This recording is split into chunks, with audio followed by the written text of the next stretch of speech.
Hello வணக்கம். இது உங்கள் சிவி ஜோன். எல்லாருமே எப்படி இருக்கீங்க? இப்போ பார்த்தீங்கன்னா ஜாக்லின் ரொம்ப வருத்தப்பட்டு அழுகுறாங்க. ஏன் அப்படின்னு பார்த்தீங்கன்னா, இப்போ வந்து பணப்பெட்டின்னு ஒரு டாஸ்க் ஒன்று கொடுத்துருக்காங்க. இது உண்மையிலே ஒரு பயங்கரமான டாஸ்க்கு. இதுக்கு உண்மையிலே ஒரு தனித்திறமை தேவை. அது வந்து கண்டிப்பாக முத்துக்குமரன் அண்டு நம்மளோட ரயானுக்கு இருக்குது. பட் அந்த 3 பேருக்கு இருக்கா, மற்ற ஃபீமேல் கண்டஸ்டன்ஸ்க்கு இருக்கான்னு கேட்டிங்கன்னா கண்டிப்பாக இருக்குது. ஆனால் கொஞ்சம் டஃப்பாக இருக்கும். ஏன்னா எல்லாருமே வந்து அதை வந்து ப்ரூவ் பண்ணிட்டாங்க, சௌந்தர்யாவை தவிர. இது வந்துட்டு அப்படிலாம் கிடையாதுன்னு சொன்னாலும் அதான் உண்மை. ஏன்னா எந்த டாஸ்க்லையுமே அவங்க ப்ரூவ் பண்ணலை. ஏதாவது ஒரு டாஸ்க்கில் இப்போ பவித்ரா வந்துட்டு செங்கல் டாஸ்கில் ப்ரூவ் பண்ணாங்க, இன்னும் ஒரு சில டாஸ்கில் ப்ரூவ் பண்ணாங்க.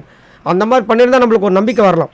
அது மட்டும் இல்லாமல் இந்த டாஸ்க் அனௌன்ஸ் பண்ணோடனே அவங்க ரெடியாக இருந்தாங்கன்னா நம்ம வந்து கொண்டாடலாம். ரெடியாக ஆகலை, மற்றவங்களும் ரெடி ஆகிட்டாங்க. ஆனால் ஜாக்லின் வந்து ஒரு இடத்துல வந்து உட்காந்து அழுகுறாங்க. என்னடா அழுகுறாங்கன்னு பார்த்தா ஆனந்தி பக்கத்தில் இருந்து சொல்கிறாங்க, இல்லை நான் ஆல்ரெடி வந்துட்டு நிறைய விஷயங்கள் பண்ணியிருக்கேன். இப்போ இவ்வளோ தூரம் நான் நாமினேஷன் வந்திருக்கேன்ல, அதெல்லாம் வந்து மக்கள் தானே ஓட்டு போட்டு என்னை எவ்வளோ உள்ளே வச்சுருக்காங்க.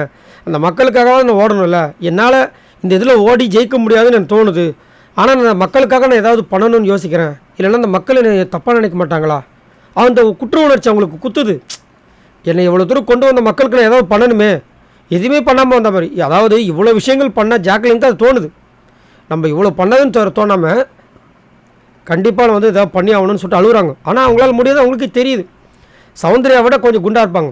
சௌந்தர்யா நினச்சா முடியும், ஆனால் நினைக்க மாட்றாங்க. பவித்ரா பண்ணுறாங்க, ட்ரை பண்ணுறாங்க, அந்த பக்கம் ஓடி போய் ப்ராக்டிஸ் பண்ணுறாங்க.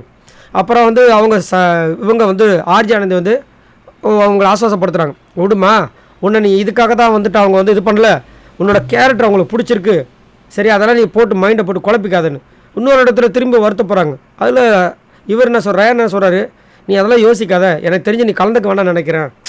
இன்னொரு மேட்டர் என்ன தெரியுங்களா, இவங்க இந்த 3 பொண்ணுங்களுமே கலந்துக்கலாம், இவங்களுக்கு இன்னும் ஜாக்பாட்டு.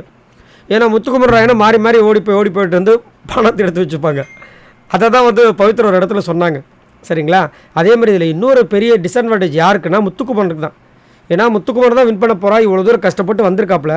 அந்த மணிலேருந்து எடுத்து கொடுக்குறோன்னு நினைக்கிறேன் பார்த்தீங்களா, அதெல்லாம் ரொம்ப டூ மச், இது ரொம்ப பெரிய தப்பு. பட் இதை மாதிரி ஃபர்ஸ்ட் டைம் நடக்குதான்னு கேட்டிங்கன்னா கிடையவே கிடையாது. இந்த மாதிரி அல்டிமேட் சீசன்லேயே நடந்திருக்கு. பாலாஜி முருகாஸ்க்கு அந்த மாதிரி தான் பண்ணாங்க. சரி, நீங்கள் உங்களோட கருத்தை சொல்லுங்கள். இங்கே இந்த ஜாக்லினோட அந்த தங்கமான மனசை பற்றி என்ன நினைக்கிறீங்க?